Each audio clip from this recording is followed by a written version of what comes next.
I sign diligently every year. If I have any conflict of interest, I have no conflict of interest. In terms of the cabinet system as well, every year I sign a declaration to the president. I have no conflict of interest whatsoever. That's, of course, the Energy Minister, Jeff Radebe, our guest. Now, South Africa's energy woes are under the spotlight as details emerge of the asset stripping and looting of our big power utility, Eskom. But today we dig deeper and we take a look at the entire energy mix with specific emphasis on IPPs with Energy Minister Jeff Radebe. Minister, thank you so very much for coming into the program for My pleasure, us. Karima and Bruce. The clip we just saw was you making the point that you don't have any personal interest. A week before that, your brother-in-law, Patrice Motsepe, had to have a conference to also say that there is a lot of misinformation around the role of IPPs and its relationship to other ways of generating energy. Just take us through what you understand this narrative is about and why is IPPs getting the kind of bad press that we're seeing, giving you, forcing you to come out and say, I don't have this, I don't have that. I mean, the transparency is great, but it's certainly as if you are having to push back a particular narrative. Well, firstly, let me just put on record, I've never had a conflict of interest since I joined government in 1994. I don't have it now. I will not have it in the future, because when I decided to join the struggle for justice and freedom, I became a freedom fighter. I'm not a businessman. I've never been having any business interest whatsoever. Mm-hmm. So whoever is trying to create a perception that there is a conflict of interest, they're totally wrong and they're misleading. But what is really interesting, of course, is that you're making the case for IPPs. You are saying that, for example, municipalities are already inquiring whether they can get off the grid from Eskom and speak directly to independent power producers. Last week, the MEC in Cape Town for Energy was putting that proposal forward. Take us through how you see the role of IPPs, given the fact that you've said yourself that we're not just going to switch the stop plug on coal and other forms of energy. Well, I think the story of IPPs doesn't start in 2018 or 2019. It started way back in 1998 when government adopted the white paper on energy, which included the issue of renewable energy as part of our energy mix in South Africa. And in 2003, a specific white paper on renewable energy was adopted.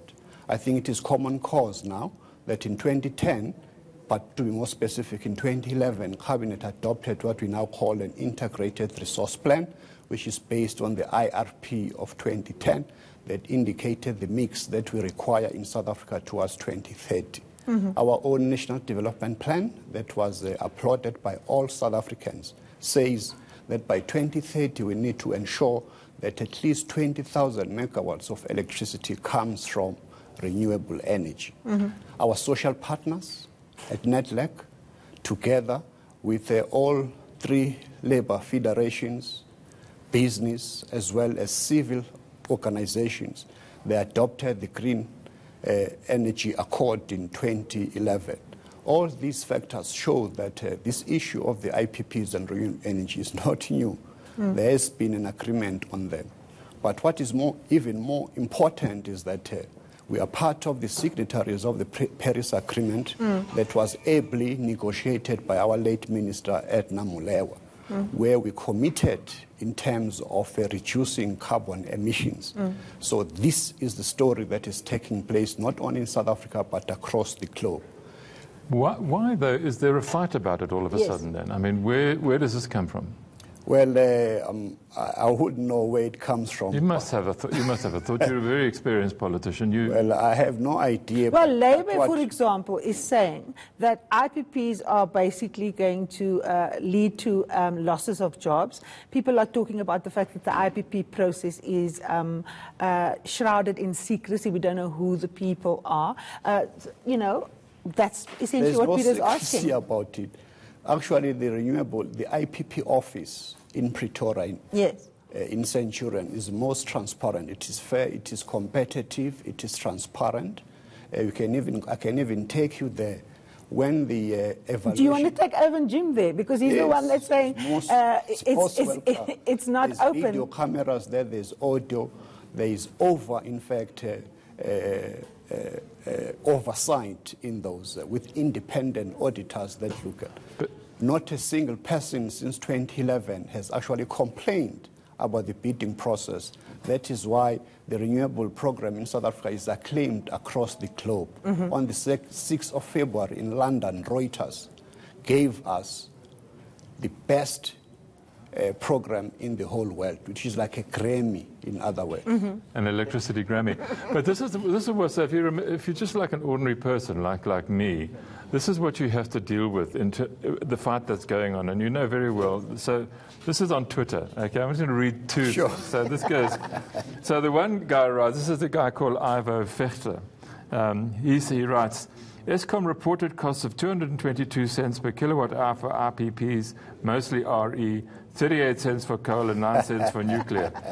Least cost, he says, RE seems to be a pipe dream, not to mention its inherent inability to meet the demand profile. Now that's complicated enough for me. So then Chris Yelland, who's quite familiar with these things, he replies to this. He says, "Oh dear me, Ivo, really?" Exclamation mark.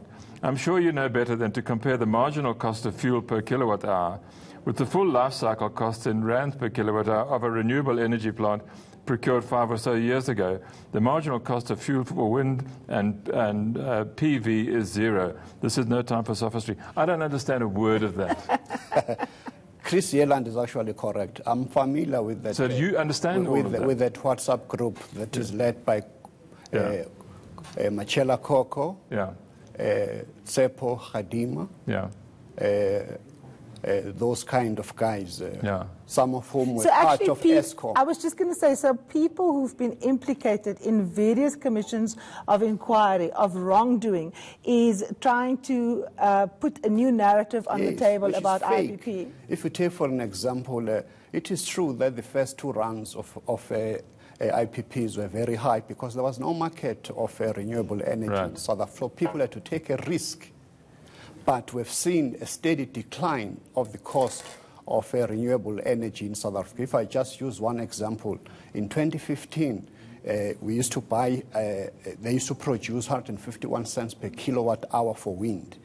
And in 2016, it went down to 62 cents per kilowatt hour. So that voodoo kind of mathematics that they're showing is actually lying, because the issue of tariffs is regulated by the NERSA, the National Electricity Regulating Authority in South Africa, where they take all the estimates of Eskom of a prudently spent money in any 1 year, and they divide it by the electricity units that are being produced per annum. That is what is called a multi-year so does NERSA then sort of neutralize the cost of the... So it doesn't cost the Eskom anything?